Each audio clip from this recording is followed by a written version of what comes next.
Dude, you know who has a big fight? Who's that? Someone that I don't want to see fight, but I'm going to end up watching.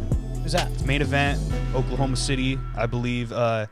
Chris Weidman versus Jack Hermanson. So I'm assuming you don't want to see Chris Weidman fight anymore. No, I think he needs to retire. Yeah. Definitely. His chin is done. Yeah, and I get that, but at the same time, and this is where it's kind of confusing because it's like, who are we to tell a fighter it's their time to retire? Yeah, you're right.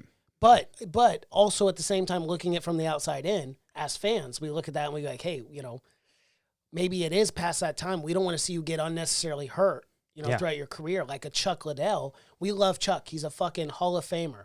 He really propelled the UFC and MMA as a whole.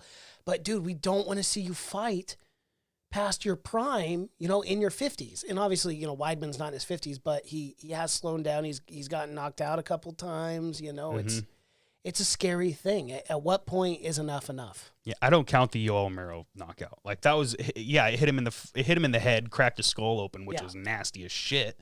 But I don't count like that. That didn't hit his chin, and his chin is obviously compromised, dude. He got hit. I mean, yeah, it was a super powerful punch by Reyes, and it was perfectly placed right on the chin. But, dude, if you're getting knocked out in one punch over and over again, like this is a guy, I know you said in the last podcast that you had to make that correction about Darren Till, but this guy has been getting knocked out left and right. Yes. That Jacare Souza fight was a fucking war. Mm-hmm. And you cannot take wars when your chin's already compromised like that. I just don't want to see him get hurt.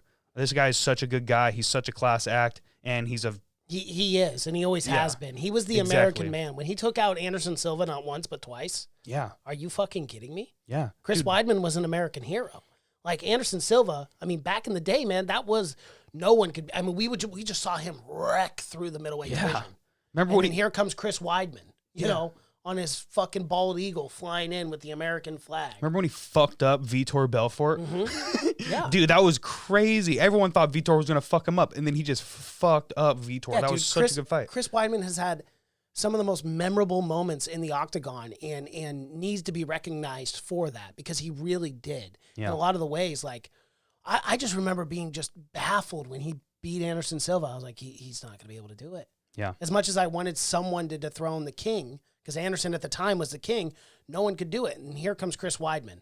You know? So he needs to get recognized for that. And he is a great fighter. He's had a lot of memories, a lot of awesomeness, and we love him as fans. But at some point, you gotta hang up the gloves as hard as it is. Yeah, you know? dude. But you know what? He could come out. He could come out against Jack Hermanson and just prove us all wrong.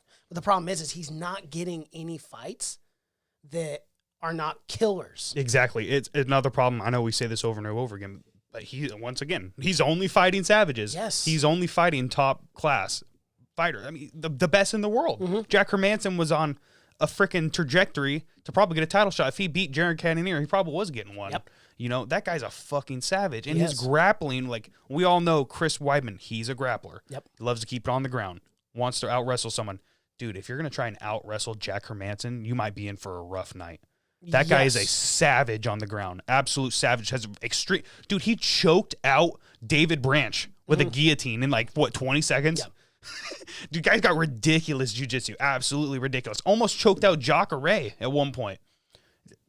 If you're even going to go to the ground with Jacare, you got to have serious confidence in your ground game. And, you got to have balls. Yeah. And that's what he has. Huge balls. Big balls. Huge balls. Because fucking Chris Weidman didn't even go for a takedown. You know, I thought when Chris Weidman fought Jacare, I thought that was like, man, this is going to be one of the best grappling matches the UFC's ever seen. And then they just stand and bang, just beat the shit out of each other for 3 rounds. Like, Jesus Christ. Crazy. Yeah. Ends up happening a lot when you match up good grapplers with each other. They end up just banging the whole time. Isn't that crazy? So weird about MMA. It was the same thing for me with, I've said it before, but the Colby Usman fight. Yeah, exactly. They're both grapplers. Yeah, that's a great example. Yeah, it's just so weird. It's weird how that works out sometimes, but it does. Yeah.